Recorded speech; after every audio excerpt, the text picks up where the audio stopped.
màggal Thiéyène Jolof di fàttaliku juróomi at yi Cheikh Ahmadou Bamba Xaadim Rasool defoon ci dëkk bile amal nañ ko ci gaaw bi fukki fan ak ñeenti weeru janvier 2023 di dëkkub diine dëkkub cosaan boo xam ne nii bu am wàccuwaay la ci taarixu murit ci taxawaayu njabootuk Serigne Mbacke Madina ak waa kër borom Daaru Moxti ak Cheikh Issa Diène kilifa yi nga xam ne nii ñoo ko doon taxawal dikkaat nañ ci solos bis bi waaye dayob dëkkub diine bile. Serigne bi 1895 fii la jóge woon ci Mbacke Bari wuy ju tubaab bi dellusiwaat nekk fii la jóge waat dem Njaareem ba ni ko suñu borom bi wàcce waat ngeen jàpp ne maam Maara Mbacke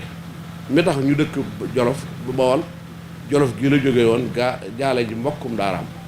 kon day mel ni lépp ci diine ji wala Mbacke ak si lépp Jolof la. di bis bu dajale woon ay mbokki taalibe yi bàyyeekoo ci goxo yu fasantikoo ci réew mi ngir ñëw nag barkeelu ci bërëb bu tedd bile ci ndaje mi nga xam ne ni nag ñu ngi ko doon amal diggante nguur gi ak kilifa yi ak taalibe yi waa dëkk ba fàttewuñu benn yoon fàttali nguur gi jafe-jafe yi nga xam ne ni ñu ngi koy dund. Thiéyène dëkk la boo xam ne bu rëy la bu am importance aussi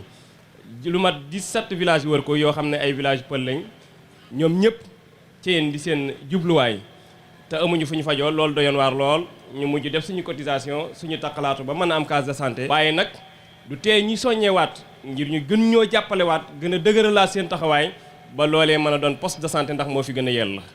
waaye yoon wi itam képp ku jàmbat da nga ko jàmbat. ci teewaayu sous-préfet ginnaaw bi mu yëkkatee ay nuyoo yi bàyyeekoo ci président de la république ak mboolem gouvernement bi teg ko ci yoxooy sëriñ bi ñoom kat dégg nañ bu baax a baax mboolem jafe-jafe yi nga xam ne ni Thiéyène Jolof ñu ngi koy dund ba ne sax dinañ ci bàyyi xel. rek kaddu nguur gi mooy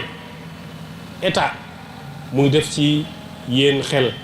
mu ngi def ci Thiéyène xel incha allah li ngeen fi wax yépp dégg nañ ko nekkoon na ci programme ni ko maire waxee bindoon nañ ko